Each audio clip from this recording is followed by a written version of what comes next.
Senhor Deus Todo-Poderoso, vamos dar início aos nossos estudos a respeito do Evangelho de Jesus, para o que pedimos a assistência e proteção dos vossos bondosos mensageiros e do nosso anjo da guarda, a fim de que nos esclareçam a inteligência e nos deem o discernimento necessário, a nós os encarnados e aos nossos irmãos desencarnados que aqui vieram com a permissão do Pai, para bem compreendermos o que vamos estudar. Rogamos a Jesus, o nosso mestre e guia, seja conosco e presida a nossa reunião. Em nome da irmã veneranda, a protetora desta casa, damos por aberta a reunião de estudos da presente noite. Assim seja. O trabalhador divino. Ele tem a pá na sua mão, limpará a sua eira e ajuntará o trigo no seu celeiro, mas queimará a palha com o fogo que nunca se apaga. João Batista, Lucas 3,17. Apóstolos e seguidores do Cristo, desde as organizações primitivas do movimento evangélico, designaram-no através de nomes diversos. Jesus foi chamado o Mestre, o Pastor, o Messias, o Salvador, o Príncipe da Paz. Todos esses títulos são justos e veneráveis. Entretanto, não podemos esquecer, ao lado dessas invocações sublimes, aquela inesperada apresentação do Batista. O precursor designa-o por trabalhador atento, que tem a pá nas mãos, que limpará o chão duro e impuro, que recolherá o trigo na ocasião adequada e que purificará os detritos com a chama da justiça e do amor que nunca se apaga. Interessante notar que João não apresenta o Senhor empunhando leis, cheio de ordenações e pergaminhos, nem se refere a ele de acordo com as velhas tradições judaicas que aguardavam o divino mensageiro num carro de glórias magnificentes. Refere-se ao trabalhador abnegado e otimista. A pá rústica não descansa ao seu lado, mas permanece vigilante em suas mãos, e em seu espírito reina a esperança de limpar a terra que lhe foi confiada às salvadoras diretrizes. Todos vós que viveis empenhados nos serviços terrestres, por uma era melhor, mantende aceso no coração o devotamento à causa do Evangelho do Cristo. Não nos cerceiem dificuldades ou ingratidões. Desdobremos nossas atividades sob o precioso estímulo da fé, porque conosco vai à frente, abençoando-nos a humilde cooperação, aquele trabalhador divino que limpará a eira do mundo.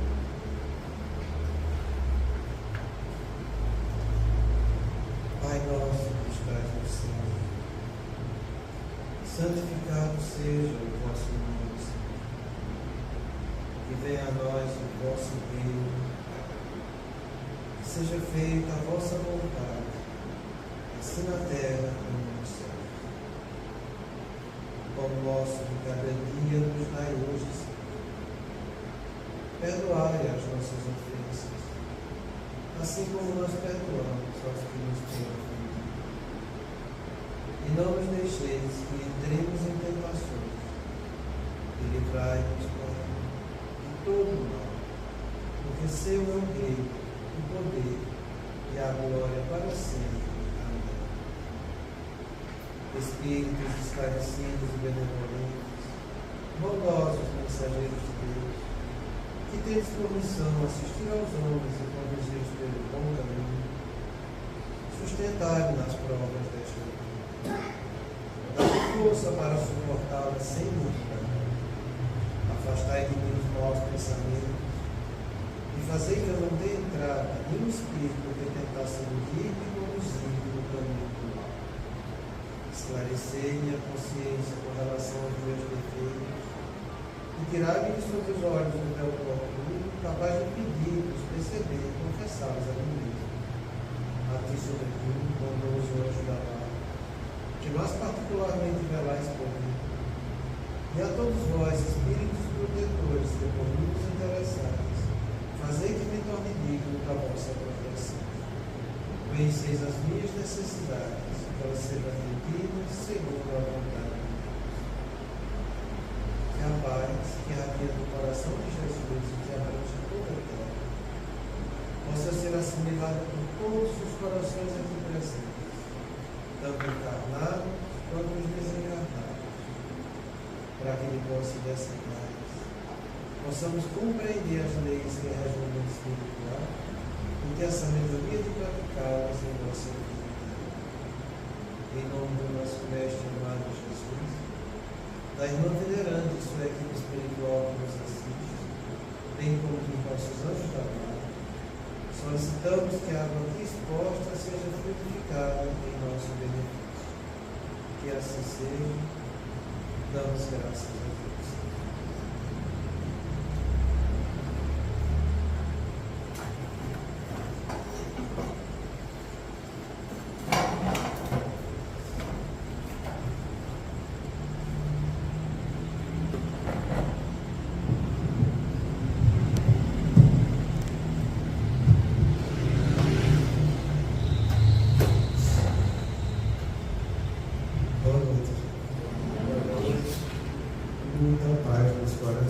Então a gente está vendo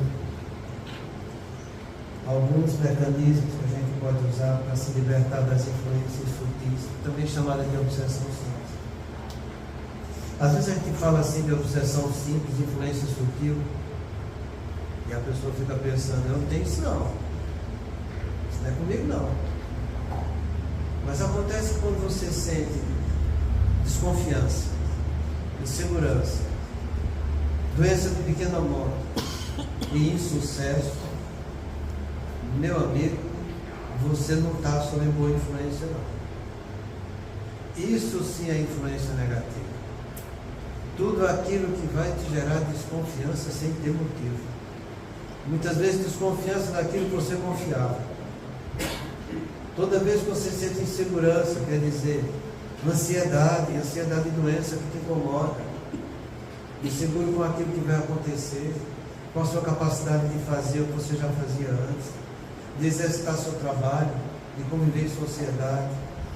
Toda vez que você começa a ter algumas doenças de pequena monta, que a gente chama de doenças flutuantes, dói aqui, dói ali, passa, depois dói de novo, depois incomoda, entende? É um estômago que não vai, é a digestão, é a dor de cabeça, é dor no corpo, é a coluna, não sei o que. Coisa de pequena monta. E quando essas três coisas se juntam com os insucessos que começam a acontecer na tua vida, isso sim, são os 4 sintomas de obsessão simples, que a gente chama de influência espiritual sutil. Porque é tão sutil que você não percebe. Mas toda vez que você estiver passando por isso, tem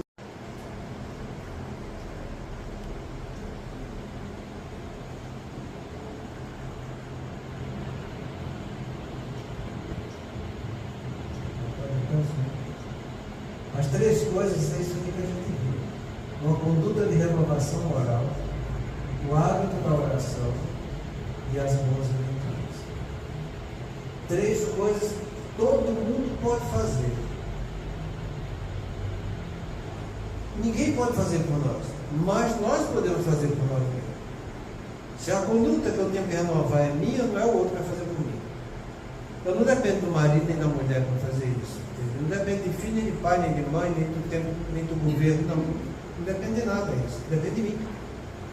De eu melhorar a minha conduta, me renovando moralmente. Fazer oração todo mundo sabe. Sempre que a maioria das vezes a gente reza, como a gente viu a semana passada aqui.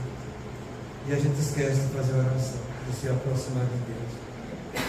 Por isso que a gente viu aqui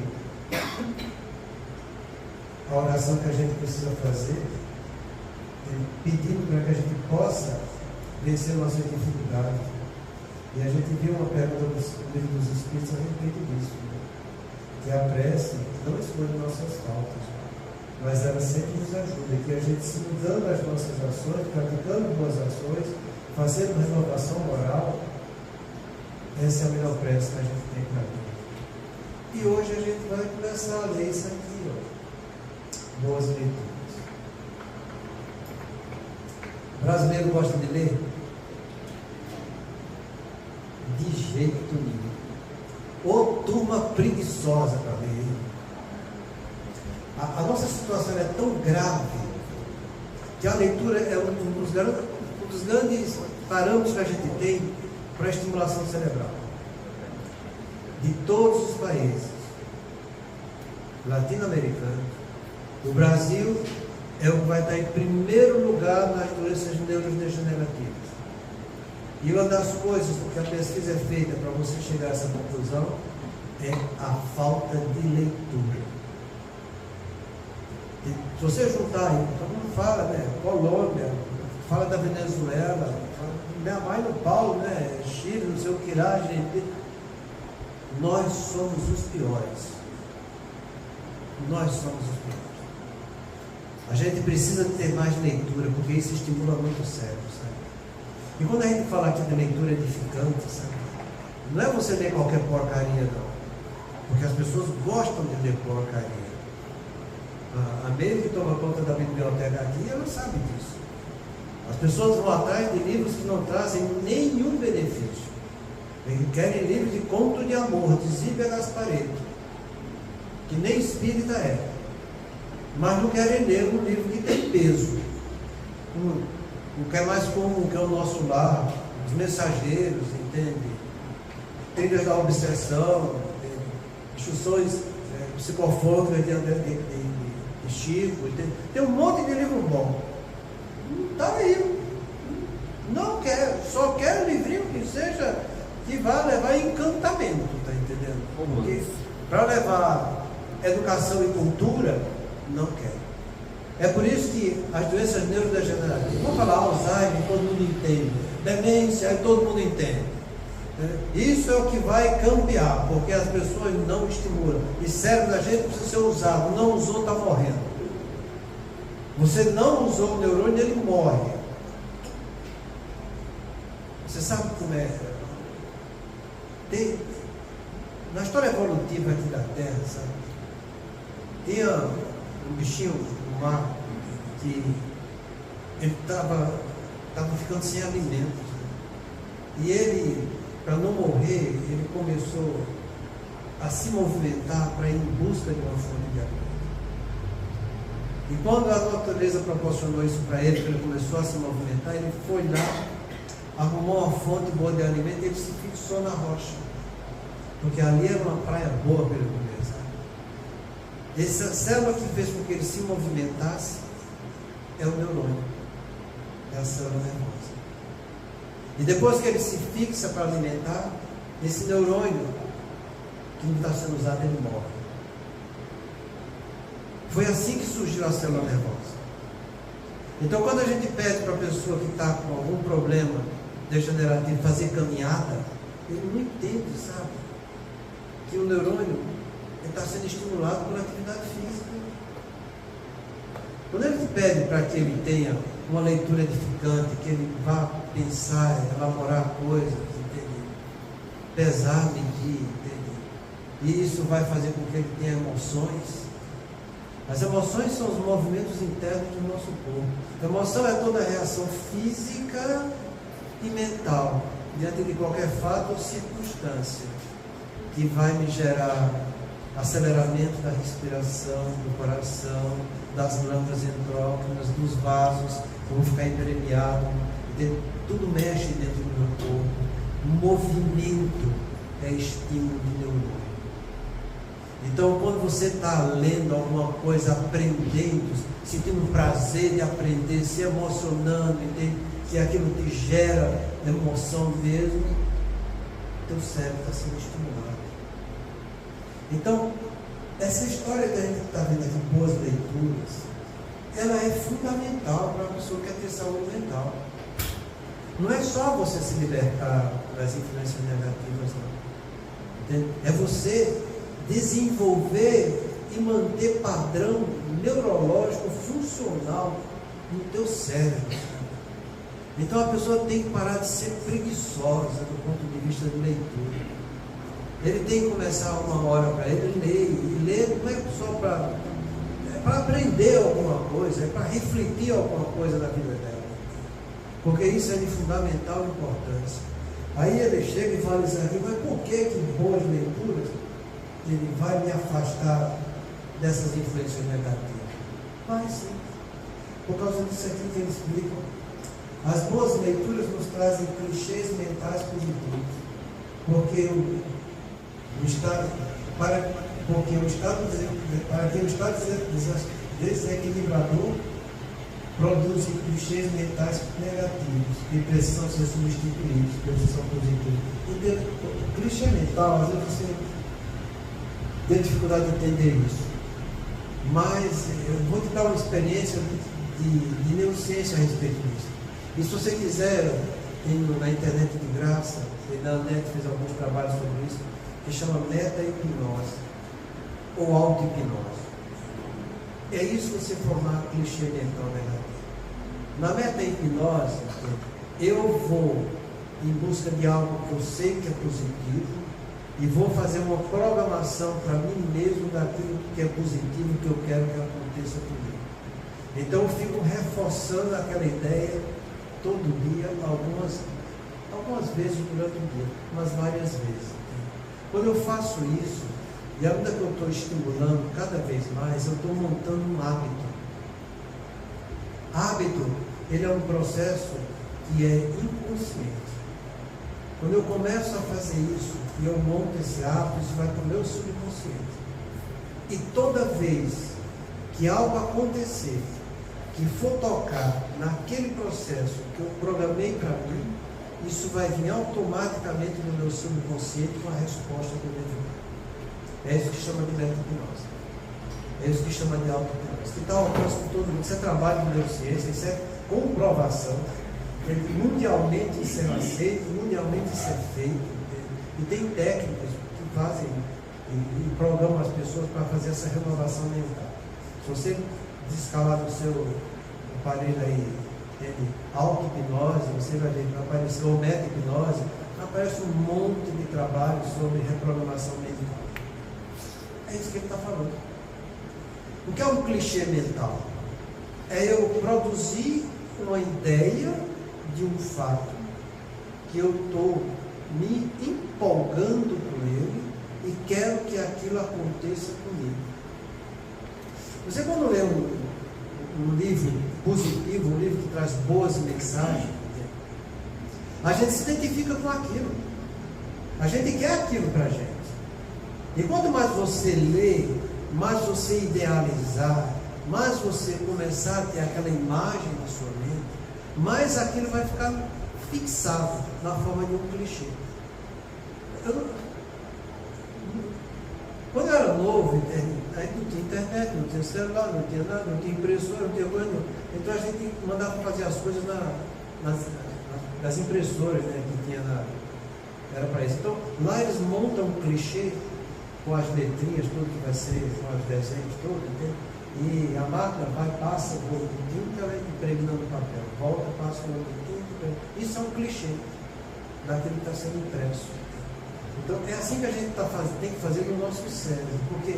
Porque quando você está tendo desconfiança, insegurança, doença de pequena mão e insucesso, você só tem pensamento negativo.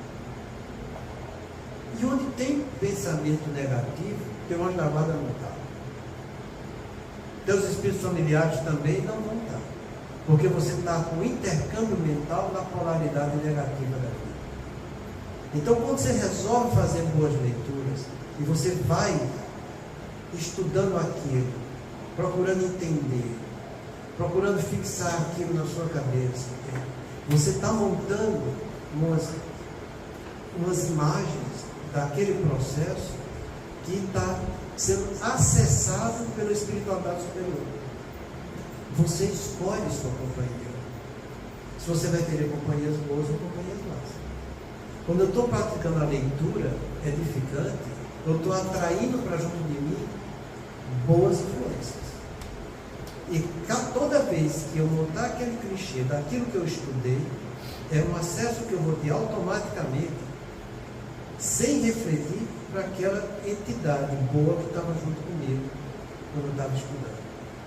Daí a importância que tem da gente estudar coisas boas. Quando a gente pede para vocês lerem os livros da codificação da doutrina, não é nada mais nada nem que você aprender e se conectar com o que é positivo.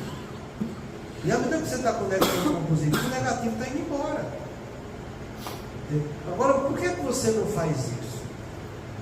É isso que você tem que se perguntar. Pô, meu, se eu sei que a coisa é boa, Se a neurociência diz que funciona, se a doutrina espírita diz que funciona, se eu vou ler coisa edificante, se eu vou ler a história de Jesus, se eu vou ler algo que interpreta Jesus é bom, se eu dizer que isso tudo é bom, por que eu não faço? Você não faz porque a sua escolha é outra. A vida é feita de escolhas. Tem gente que passa a vida inteira fazendo negativo porque não parou para pensar, para escolher fazer o que é positivo. Entenda, a diferença nossa dos animais é que a gente tem livre-arbítrio, tem capacidade de querer e de escolher. Livre-arbítrio é isso. O que é que a gente está querendo e escolhendo para a vida da gente? Eu estou deixando que meu desejo tome conta de mim? Ou eu vou deixar que a minha atividade inteligente seja o regente da minha vida? Você escolhe. Porque do ponto de vista humano, corporal, a gente é cheio de desejos. Desejos que a gente quer ter, aquilo que a gente já teve, que é repetir porque foi gostoso. Desejo que a gente quer ter aquilo que a gente não teve, mas o outro diz que é bom. Entende? Eu tenho desejos, desejos e desejos. E os deveres, onde é que fica? Jesus, quando esteve aqui na terra, ele pediu para a gente ir em busca do desejo ou para ir em busca do dever? Não. Ele deixou os deveres maiores que a gente deve praticar, que são os mandamentos. Mandamento significa isso, deveres maiores, que são para todos. Todo mundo sabe que deve amar a Deus com todo o seu entendimento, todo o seu coração, toda a sua força e todo o seu espírito. Você já refletiu sobre isso? Você já refletiu que Jesus pediu para que você se relacione com Deus em espírito? Não foi em homem, não, foi em espírito. Se você não faz esse primeiro mandamento, por que é que você não faz? Por que é que você dá mais valor para você, sua vontade, os seus desejos, do que para Deus e para Jesus, que vem mostrar o caminho do bem para a gente? Eu quero que você entenda o tanto que a gente ainda está polarizado no nosso egoísmo, nos desejos que a gente quer sentir, e o tanto que a gente está desprezando os deveres que a nossa alma sabe que precisa praticar para sair melhor dessa encarnação. Todo mundo sabe o segundo mandamento: amarás o teu próximo como a ti mesmo. Mas a gente ama o próximo. Será que eu aprendi a me amar para que eu possa amar o próximo? Não, você não aprendeu a se amar, você aprendeu a se desejar. Porque amor é o sentimento que predispõe a fazer o bem. Você está fazendo o bem para você? Será que está? Porque a gente tem que passar pelas 4 pilares de provas, ampliações e missões. Você com o seu corpo, você com o seu cônjuge, você com a sua família, você no meio socioeconômico. Você está realmente cuidando do seu corpo como você sabe que deveria cuidar? Tem coisas que todo mundo sabe que pelo menos uma vez por ano você tem que fazer alguma coisa para prevenir doença, porque o primor da medicina é a prevenção. Mas Deus não previne. Nem quando ele está sentindo a doença, ele quer se tratar. Sente a doença e muitas vezes, no lugar de ir em busca de um tratamento, não, mas vou fazer assim que vai dar certo. Minha vizinha fez assim que vai dar certo. Fulano me deu esse remédio que foi bom para ele, vai ser bom para mim. É desse jeito que você se cuida. Em contrapartida, para você realizar seu desejo, comer o que é bom, você quer comer. Para ter uma roupa melhor, você quer. Para ter um celular melhor, você quer. Ter um carro melhor, você quer. Isso você trabalha a vida inteira. Mas para cuidar do teu corpo, tu não cuida. É isso que eu quero que você compreenda, sabe? O tanto que a gente ainda está fixado na materialidade da vida. Aí eu te pergunto: teu anjo da guarda vai trabalhar pelo teu espírito ou pela tua personalidade que está mergulhada aqui na cara? É lógico que é para o teu espírito. Ele se comprometeu diante de Deus para ajudar o teu espírito. Mas se você, em vez de ficar trabalhando alguma coisa em busca do seu espírito, do seu engrandecimento espiritual, você fica só com a mente fixada na matéria, como é que pode, hein? Porque você vai estar fechando sua casa mental para as influências positivas do bem. E você está no seu egoísmo, fixado no seu desejo, nos seus anseios, entende? Abrindo a sua porta para aqueles espíritos que gostam também dos desejos da carne. Porque os semelhantes se atraem. Então você abre a sua casa mental e faz esse intercâmbio mental com o que é negativo. Mas aquilo que é negativo, como também é egoísta, como você é egoísta, ele vai sugar do teu corpo aquilo que ele não tem, porque ele não está encarnado. E você vai gastar do seu corpo ao dobro. Porque você gasta no seu egoísmo para sentir seu prazer e você compartilha esse prazer com o outro que está sugando teus fluidos. Quer dizer que seu corpo vai sofrer mais rápido. Porque ele está perdendo energia e potência. Aí quando vem desconfiança. Estou mal, não estou bem, estou cansado, qualquer coisa me desgasta, estou perdendo ânimo, sinto dor muscular, e tudo me incomoda, já não tenho mais paciência porque eu fico inseguro, entende? Isso me gera uma certa irritabilidade, entende? E vem as doenças tomando conta, as inseguranças acontecendo, as desconfianças. Aí no lugar de eu ter sucesso no que eu fazia antes, eu passo a ter insucesso. Aí você acha, não, tem alguma coisa errada. Deve ser o que eu comi. Deve ser porque eu não estou dormindo bem, porque não vai dormir bem mesmo. Né? Não é isso não. São as influências negativas que você cultuou para junto com você. Porque se você fosse parar para fazer evangelho mudar, se você fosse parar um pouco para ter uma leitura edificante, se você tivesse um bom senso de pelo menos em determinadas horas do dia fazer suas orações para Deus, pensando em Deus como em espírito que você é. Se você tivesse um bom senso de olhar para você e dizer, puxa, eu preciso me melhorar do ponto de vista moral, né? Eu não sou perfeito. Então, se você não é perfeito, o que é que você está precisando fazer para corrigir as suas imperfeições? A única maneira de você saber isso é praticando o autoconhecimento, coisa que as pessoas não praticam, sabe? Então, quando a gente pede para que faça evangelho no lar, pelo menos uma vez na semana, de uma maneira mais aprofundada, e dos outros dias da semana pode ser de uma maneira mais superficial, seus 10, 15 minutos, é para que você melhore a canalização entre você e a espiritualidade boa e amiga. É para que você faça isso para trazer o seu anjo da guarda para junto de você. Porque aprenda alguma coisa. Espírito superior só vai vir te ajudar quando você fizer um esforço de querer se elevar. Se você não faz o esforço de querer se melhorar, ele também não vai fazer o esforço de se rebaixar para te ajudar. Porque eles não vão estar aqui para alimentar a gente dos nossos erros, mas do nosso esforço de querer fazer o bem.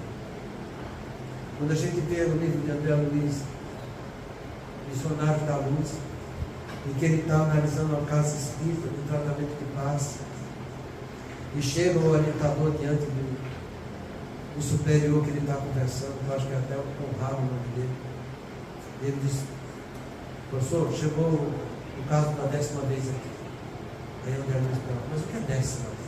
Mas tem caso disso. Qualquer criatura que entra na casa espírita, ou em qualquer templo religioso, protestante, católico, budista, qualquer um, recebe assistência espiritual por 10 vezes consecutivas para melhorar as doenças do seu perispírito. Se nessas 10 vezes consecutivas essa pessoa não tiver aproveitado nada das instruções doutrinárias dentro da casa onde ele está, e ele continuar sendo aquela mesma pessoa, nós vamos parar de ajudar. Porque nós não estamos aqui para alimentar as pessoas em seus erros, mas para ajudar elas a que vençam as suas dificuldades. É assim que a coisa funciona. E o que é mais interessante, sabe? É que as pessoas vêm para a casa espírita, recebem assistência, tão bom, coisa e tal, melhora, entende? Porque é natural, melhora um pouquinho. Aí quando melhorou um pouquinho, some. Ah, não, hoje tem futebol. Ah, não, tem fulano de tal para conversar, vai acontecer isso, aquilo, outro. E depois vão se afastando. Em vez delas terem perseverança, elas desistem do meio. Por isso que a gente fala que qualquer mudança espiritual E todo mundo aqui quer mudar para melhor. Qualquer mudança precisa de 3 coisas: visão, disciplina e comprometimento. Visão, porque eu vou enxergar algo novo, bom, que eu sei que vai me trazer resolutividade. Disciplina, porque eu vou trabalhar nessa direção, montando um conjunto de regras e de comportamentos para eu atingir essa meta. E eu vou fazer isso não só com visão e disciplina, mas com comprometimento, porque quem muda, mudou, não volta atrás. Toda vez que você diz que mudou e voltou atrás, você não mudou. Você criou máscara do ego. Você fez de conta que, porque você queria um resultado assim. Você não mudou por mudar para se tornar melhor. Você quis tentar mudar para ter um benefício a mais. Não dá certo. Deus não quer isso para os filhos dele. Nem Deus vai ficar do lado desse mecanismo utilitarista que essas pessoas usam. Então, quando você quer realmente mudar, a primeira coisa que você vai fazer é estudar, é ter leitura. E quanto mais você lê, mais você se esforçar para aprender, mais você em busca de respostas para as suas perguntas, entenda, você está montando ideias novas, imagens novas na tua cabeça, sobre aquilo que você estudou. E quando chegar os conflitos da vida, vai ser automático a lembrança daquela imagem, daquilo que você aprendeu, estava estudando, para que você faça o que é certo. Isso é tão grave. E eu gosto de dar exemplo de André Luiz, que no livro Ação e Reação, o ministro Santos, que está dando algumas orientações de André Luiz a respeito do tema ação e reação, causa e efeito, ele dá um exemplo que é chocante, sabe? Porque os exemplos que eles dão para a gente são exemplos assim retumbantes. O ministro Santos fala o seguinte para André Luiz: olha, André, se uma pessoa, numa encarnação, comete o desafio de praticar o suicídio aos 40 anos, diante dos conflitos da vida, esta criatura vai sofrer muito no mundo espiritual, vai passar por situações difíceis, até ter condição de ser amparado, porque vai ter que desgastar o fluido dele, que era programado para aquela encarnação, vendo sucessivamente o ato deslocado que ele praticou. Depois que esgotar esse fluido, a gente tem condição de retirá-lo para onde ele está em sofrimento e levar para as escolas espirituais, onde ele vai saber tratamento, vai corrigir algumas deformidades do perispírito, vai estudar, vai se preparar, porque ele sabe, a consciência dele cobra que ele tem que voltar para não cometer mais aquele ato. E assim é feito. Depois de muito estudo, de muito preparo, ele se fortalece e vem aqui para cá e encarna. E se ele, ao encarnar, não aproveitar para ir em busca de leituras edificantes, instruções edificantes em sua vida, para viver em sociedade, se ele não for atrás disso, provavelmente é quase certeza que quando chegar aos 40 anos, ele passar pelo reflexo circunstancial da vida em que ele praticou o suicídio, ele deve praticar o suicídio novamente, porque ele não se preparou para vencer as dificuldades da vida. Entenda, todos nós aqui estamos passando por provas e expiações. Você sabe qual vai ser a sua maior expiação? Porque eu não sei a minha. Ninguém sabe. Eu estou dando só um exemplo. No livro Memórias de um Suicida, no caso do Monteiro, a maior expiação deles era 2 meses antes de desencarnar, depois de velho, querendo perder a visão. 2 meses ele não suportou e deu um tiro na cabeça. A gente sabe qual vai ser a nossa principal expiação? Não sabemos. Não sabemos qual é a dor que vai ser mais angustiante do nosso coração. Então, se a gente não sabe e sabe que vai ter que passar, por que a gente não se prepara? Por que a gente não vai estudar o que é edificante e praticar o que é edificante para a nossa vida? no meio social que a gente está vivendo. Porque você tem que praticar o que é edificante naqueles 4 pilares que eu te falei, de prova, expiação e missão. Vou repetir, são 4. Prova, expiação e missão. Você com o seu corpo, você com o seu cônjuge, você com a sua família, e você no meio socioeconômico que você vive, onde você tem o sustento do seu corpo. Eu não sei onde a coisa vai ser mais dificultosa para mim. A gente, quando está ficando velho, a gente olha para trás e diz, puxa, esse aqui foi o calo da minha vida, sabe? Mas mesmo assim, a gente não sabe a principal qual será. Mas a gente sabe que vai ter que passar. Tem outra pergunta que Kardec faz no Livro dos Espíritos, que eu gosto sempre de repetir, porque ela fala muito a respeito da oração. Kardec pergunta, pode a oração por nós mesmos vencer e afastar nossas provas e expiações? Ele fala, não. Tem coisa que você vai ter que passar. Vai chover canivete, você vai fazer o escambau, mas você vai ter que passar. É comigo, é com você, é com todo mundo, porque todo mundo vai estar passando por um pouco de expiação compulsória também, e que você vai ter que passar aquilo. Porque se você não se preparar para isso, você vai sofrer. Tá? Então, essa história de você ter leitura edificante, ela faz a diferença. E você quebra o ritmo de vida materialista que você está vivendo. Você tem que trabalhar 8 horas, às vezes 10 horas, até mais. Tem tempo na minha vida, eu trabalhei a 14 horas, sabe, não tem boca, vai ter que trabalhar mesmo, a coisa vai acontecer, uns mais, outros menos. Isso depende do plano existencial de cada um, que foi programado por cada um mesmo, tá entendendo?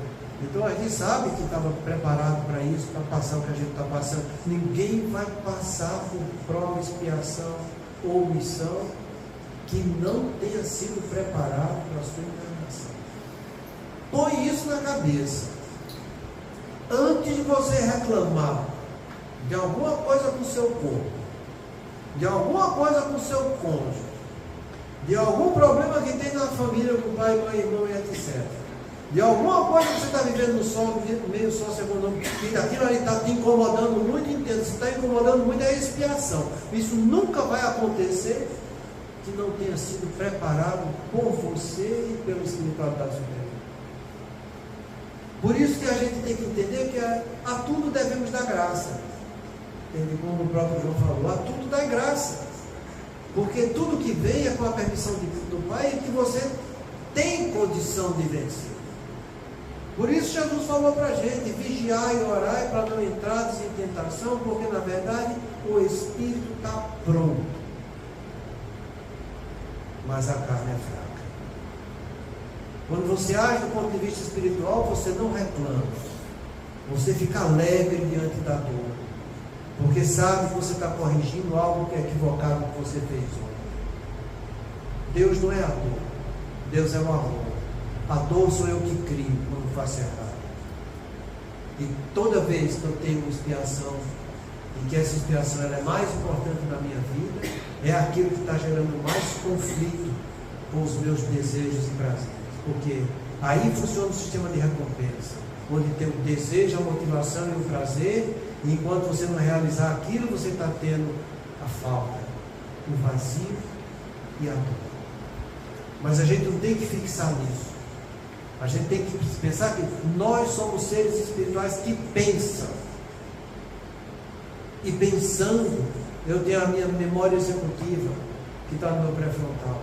É lá que eu vou tomar decisões, planejar a minha vida, controlar minhas emoções, onde estão meus desejos e as faltas que eu estou sentindo, controlar meus impulsos para ser uma pessoa melhor. Isso é trabalho de neurociência. Todo mundo tem esse seu pré-frontal aí, com esse trabalho psicológico que está ao alcance de todo mundo fazer. Só os retardados mentais graves que não têm a capacidade de exercitar a sua capacidade de ter pensamento lógico e coerente é que não tem. Eu não estou vendo nenhum retardado grave aqui. Muito pelo contrário. Estou vendo pessoas muito bem pensantes aí. Tudo de zóio grilado assim do que eu estou falando. É bom que fique mesmo. Porque o que eu estou falando não é invenção, não. Estou dando exemplo de tudo, sabe? Então, é assim que tem que ativar seu pré-frontal. Mas como é que você vai tomar decisão se você não ampliou o seu leque de opções que você tem a respeito do assunto que você está sofrendo. É por isso que o ministro Santos fala, se você não estudar e aprender coisas novas, você não vai ter as opções que deveria ter quando chegar um momento de dor, de sofrimento. Estuda, aprende, se edifica, lê, monta uma série de clichês mentais positivos, pratica essa meta-hipnose, canalizando tua mente no caminho do bem, do belo e do bom, porque quando chegar as dramas da tua vida, você já vai ter a referência do que deve ser certo e do que deve ser errado. Aí as opiniões que você vai ter, você vai fazer uma escolha mais concreta e mais objetiva, porque você já pensou antecipadamente no assunto, você já se preveniu do ponto de vista mental. Mas como é que você vai se prevenir do ponto de vista mental se você está dando patavina para o seu corpo, você nem exame preventivo faz? Você que já sabe que tem suas doenças crônicas, que tem que fazer suas dietas, tomar seus remédios, fazer seus exames regularmente, que nem isso faz. Seu corpo que está te dando a vida, onde está esse prazer que você tem, de olhar o que não deve, de escutar o que também não deve, está entendendo? De comer o que não deve, mas você está lá gostando dos prazeres desse troço, desse corpo, nem para isso tu cuida. Quanto mais você tem a capacidade de desenvolver seu pensamento para usar coisas abstratas, entende?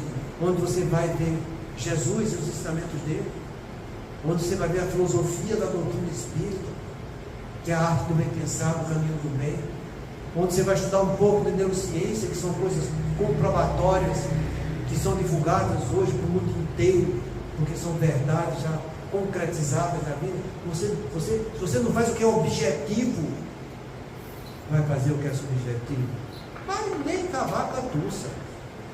Não faz mesmo, está entendendo? É por isso que o brasileiro não lê, é preguiçoso, entende? O bicho não está nem aí, ele quer mais é ficar na consciência que dorme.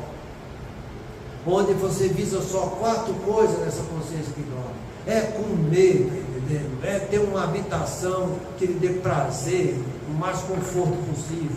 É ter atividade sexual, que é onde está a procriação, e você está tendo segurança.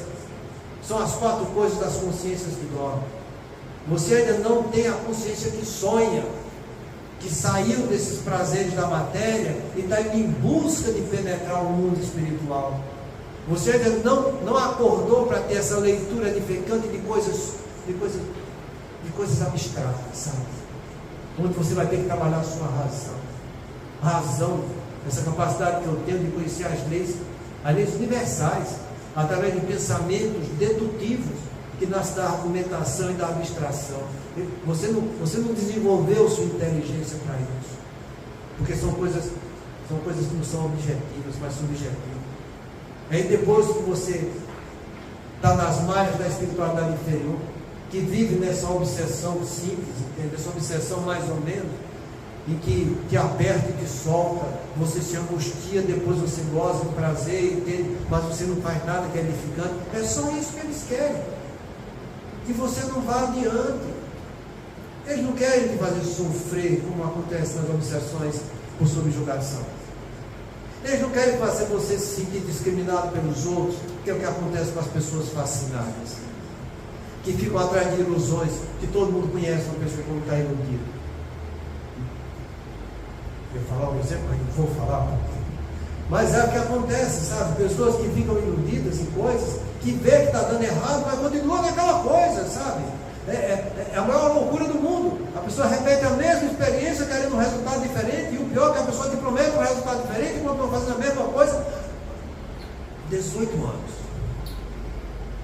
18, 20 anos. Vou te dar comida, vou te dar picanha, tu vai tomar tua cerveja. 18 anos, a mesma experiência, está entendendo? Querendo um resultado diferente. Para com isso, acorda. Acorda, seja uma pessoa que tenha a capacidade de fazer um pensamento diferente. Mexe os miolos que tu tem aí na tua cabeça. Porque se tu for fazer uma ressonância, dá um monte de miolo. E aí você pergunta, o que é que tu faz com esse monte de miolo aí dentro? Nada. Nada, porque não bota para trabalhar esse troço. Está entendendo? Não lê um livro para dizer, isso assim, assado, isso aqui, aquilo, não vou fazer. Entende? Isso aqui faz assim, vai ser bom para mim, pô. É isso que você tem que fazer. Porque depende de você, a escolha é sua. Teu anjo da guarda está esperando por isso. Ele não vai te ajudar de outro jeito, você tem que se elevar um pouco. Então sai desses prazeres do mundano da vida. Se ergue um pouco, eleva a tua capacidade pensante, mostra que você é uma pessoa inteligente, que é um filho de Deus, tem que ter um espírito. Não sei aonde, mas tem um espírito aí, vai em busca desse espírito, meu. Porque você fazendo isso, teu anjo da guarda vem. Então, se teu anjo da guarda vem, fruto bom não se mistura com fruto ruim. Basta você fazer isso. O que é que Kardec fala? Está lá no livro, capítulo das obsessões, 23 do livro dos médios. As mulheres falavam mal dos outros, que na casa dela tinha um monte de fenômeno, era pedra voando para o lado, pegando fogo, roupa rasgada, era uma verdadeira estardalhaço. E elas lá, duas mulheres solteironas, e elas, preocupadas com aquilo, mandaram uma carta para Kardec. Kardec vai e volta na espiritualidade superior. O que é que acontece? Isso é obsessão. Você fala para aquela mulher que dobrar a língua delas, porque o problema delas são a língua, que atrai para junto delas essa energia negativa. Que ela vai fazer o que é positivo, porque só fazendo o que é positivo e controlando seus vícios, ela vai atrair o seu anjo da guarda e assim tudo para a inferior, vai tudo se afastar e acaba o problema. Está lá, vai ler, o exemplo cadê que dá? E ainda pergunta, mas eu vou falar desse jeito, que ela tem uma língua afinada? Será que eu não tenho que ser mais amigo? Eu falei, não, você vai falar é assim mesmo. Porque eu tenho que ferir o espírito dela para que elas acordem. Se falar de uma maneira muito, ela não vai entender, está entendendo? Tem que ser objetivo, é assim, entendeu? Porque senão não vai tocar a crença do outro, sabe? Então para de preguiça. Vai ler. É a doutrina espírita que você quer seguir? Não. Os 6 livros lá de básico, entende? Vamos terminar os 6 livros, cansado de ler, de aprender. Tem mais 12 anos de revista, uma por mês. Multiplica aí para você ver quantas revistas tem para você ler, para aprender mais coisas.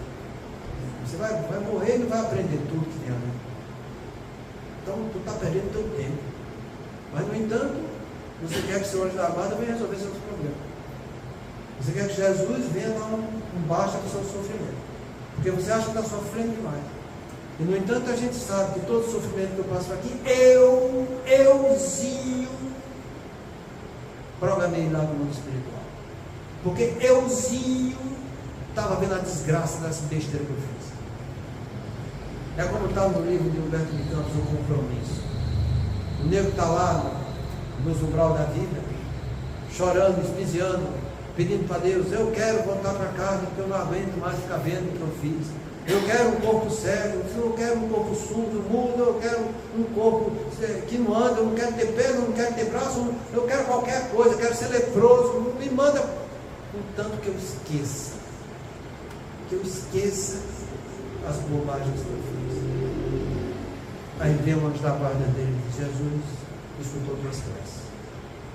Você vai voltar para casa. Mas não vai voltar com deformidade nenhuma. Você vai voltar enxergando bem, escutando tudo, falando, andando com baixo, com perna, com tudo, saúde perfeita. Porque você vai ser médico. Você vai ter a mediunidade durante 30 anos. Para que nesses 30 anos você consiga ajudar os irmãos que você prejudicou, que vão estar tudo ao teu lado, para que você coloque no caminho. É só isso que precisa acontecer. Ele veio, mergulhou na casa, chegou aos 30 anos, veio a mediunidade, ele olhou para aquilo, disse, vou ter que ir para a casa espírita, foi na casa espírita, começou lá, entende, as pessoas perguntando, ele falando, reunião mediúnica, coisa e tal. Ele disse, não, isso não é para mim. Não é para mim. Esse pessoal pergunta demais. Esse pessoal não quer se melhorar. Eu não vou perder tempo com mediunidade. Depois de 2 anos, larga porque acharam que aquilo ali era desnecessário para ele. É assim que a gente faz com as nossas expiações, seja elas quais forem, está entendendo? Chega a coisa, e no lugar de você trabalhar no caminho edificante, você não trabalha. No lugar de você se preparar e ir atrás de coisas educativas na sua vida, você não faz. Aí quando acontece a coisa, que veio o fenômeno, mas eu não estava preparado. Como que não estava? Você tem uma vida inteira para isso. É o próprio Humberto de Campos que diz, eu torno a repetir, que o trabalhador espírita tem pelo menos 8 horas por semana para se dedicar, e é programado no plano existencial nosso, para se dedicar ao estudo da doutrina. Estudo esse que eu estou falando aqui, que é você ler, aprender alguma coisa, fazer oração, meditar, ir atrás do superior, para que você possa ajudar aqueles que você mesmo prejudicou em vidas passadas. As observações que eu tenho hoje não me caem de paraquedas. Não é assim. Vai lá ler no livro dos médicos, Kardec fala lá. Mesmo por vingança, por inveja, por oposição ao bem, e às vezes até por covardia. Porque os meus obsessores mais entranhados são aqueles que eu convivi no passado e desviei do caminho do bem. E eles vêm cobrar isso. E quando chegar para cobrar, você tem que estar preparado. Preparado para dizer, eu mudei. E quando a gente fala essa palavra mudar, eu torno a repetir. Visão, disciplina e comprometimento. Eu tenho uma visão do mundo diferente daquela que eu tive na outra encarnação. Hoje eu tenho disciplina no caminho edificante do bem. Não faço mais aquelas besteiras do mundo. E tem mais, meu amigo. Eu faço isso porque eu mudei, é com comprometimento. Eu vou morrer até o último suspiro fazendo o que eu sei que eu devo. Porque eu não vou atrás do meu desejo, mas de cumprir deveres diante da vida.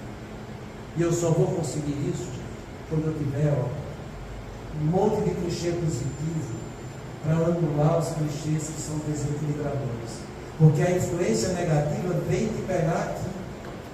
E você vai estar fazendo tudo de diferente para substituir isso por coisas positivas. É assim que a coisa funciona. Porque do ponto de vista moral, você só tem 2 caminhos, não são 3. Não existe mais ou menos do ponto de vista moral. Ou você é ou você não é. Por isso Jesus falou, ninguém há de servir a 2 senhores. Há de amar um e detestar o outro. Então, do ponto de vista moral, você está no caminho do bem ou está no caminho do mal. Essa história de você dizer que está mais ou menos, você está duplamente errado. Porque quem diz mais ou menos sabe qual é o certo fazer. E fica arrumando licença moral para fazer o que é errado. E a primeira porta que se abre para você se conectar com a espiritualidade inferior chama-se de licença moral. Você sabe que não deve fumar, mas você dá licença moral para dizer eu posso fumar. Você sabe que não deve beber, mas você diz, não, mas no final de semana eu bebo. Entende? Você sabe que não deve falar mal dos outros, não, mas só hoje eu falo. Entende? E assim vai para qualquer vício que você tenha. Não arrume licença moral na sua vida. Entende? Seja edificante. Seja honesto com você, mas tem mais. Faça isso com consciência, com visão e com disciplina, porque é isso que vai gerar mudança. Se você fizer sem visão, sem disciplina, está criando máscara para você. Você é daqueles que diz, eu estou tentando, como quem diz, eu tento, mas não vou conseguir, porque quem muda não tenta, faz, e depois que fez, está feito. Quem vive de tentativa, está arrumando desculpa, é auto-engano para ele mesmo.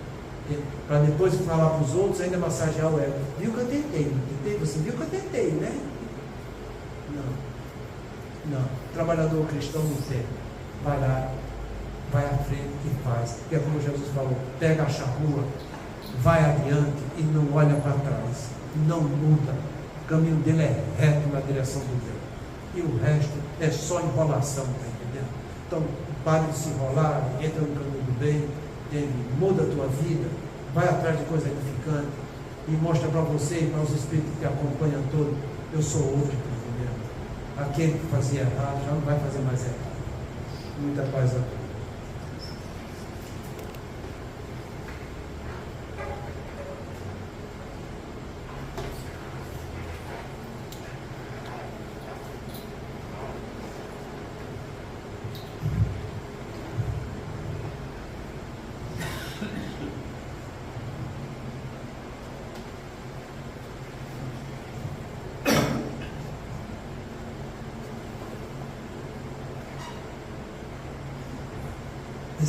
teu desejo. Mediunidade é instrumento vibrátil e cada criatura consciente pode sintonizar com o objetivo que procura. Médio por esta razão, não será somente aquele que se desgasta no intercâmbio entre os vivos da terra e os vivos da espiritualidade. Cada pessoa é instrumento vivo dessa ou daquela realização, segundo o tipo de luta a que se submete.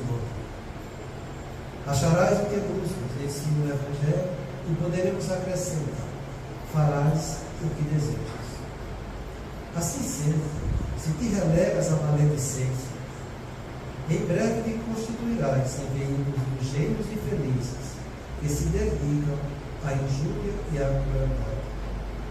Se te detens à casa dos prazeres dos sentidos, cedo te converterás no intérprete das inteligências magnetizadas pelos vícios e variados pelos santos. Se te confias à pretensa superioridade sobre a embriaguez dos valores intelectuais mal aplicados, em pouco tempo te farás canal de insensatez e de loucura. Todavia, se te empenhas na boa vontade para com os semelhantes, imperceptivelmente terás o coração entendido pelos mensageiros do eterno bem ao serviço que possam desempenhar na construção da felicidade conjunta. Observa o próprio rumo, para que não te surjam problemas de companhia. Desce à animalidade e encontrarás a extensa multidão daqueles que te acompanham com propósitos escuros na retaguarda. Eleva-te no aperfeiçoamento próprio e caminharás de espírito bafejado pelo concurso daqueles pioneiros da evolução que te precederam na jornada de luz, guiando-te às aspirações para as vitórias da alma. Examina os teus desejos e vigia os próprios pensamentos, porque onde situares o coração, aí a vida te aguardará, com as asas do vento ou com as algemas